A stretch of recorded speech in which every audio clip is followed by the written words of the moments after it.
അതായത് ഒരു ഡിവോഴ്സിൽ ആൾക്കാരെ പൊതുവെ പറയണത് അയ്യോ നിങ്ങൾ സെപ്പറേറ്റ് ആകുമ്പോൾ പിള്ളേരെ കാര്യം ഉണ്ടാവുമെന്ന്. അങ്ങനെ ആക്ച്വലി ഇല്ല. ഇപ്പോൾ ഒരു ഭാര്യനെ ഒട്ടും ആക്സെപ്റ്റ് ചെയ്യാൻ പറ്റാത്ത സിറ്റുവേഷനാണ്, ടോക്സിക് ആണ്, and she is not good for the kids either. ഭർത്താവും അങ്ങനെ തന്നെ. തിരിച്ചാണെങ്കിൽ ഭർത്താവാണ് ഭയങ്കര ടോക്സിക് ആണ്, കൺട്രോളിങ് ആണ്, കുട്ടികൾക്കൊട്ടും ഹെൽത്തി ആയിട്ടുള്ളൊരു അപ്പനല്ല അല്ലെങ്കിൽ അമ്മയല്ലെങ്കിൽ അവരെ നൈസായിട്ട് അവിടെ നിന്ന് ടാറ്റ ബൈ ബൈ പറയാണ് എപ്പോഴും ഹെൽത്തി.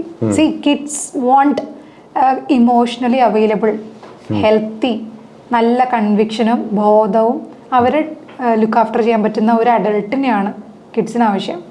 കിഡ്സിന് ഈ സ്നേഹരഹിതമായ സ്ട്രെസ്ഫുൾ ആയിട്ടുള്ള ഒരു എൻവയോൺമെന്റ് വളരുന്നതിനേക്കാളും ഈ ഒരു ഹാപ്പി ആയിട്ട് ഇമോഷണലി അവൈലബിൾ ആയിട്ടുള്ള സിംഗിൾ പാരന്റിന്റെ കൂടെ ജീവിക്കുകയാണ് എപ്പോഴും അവർക്ക് ഹെൽത്തി.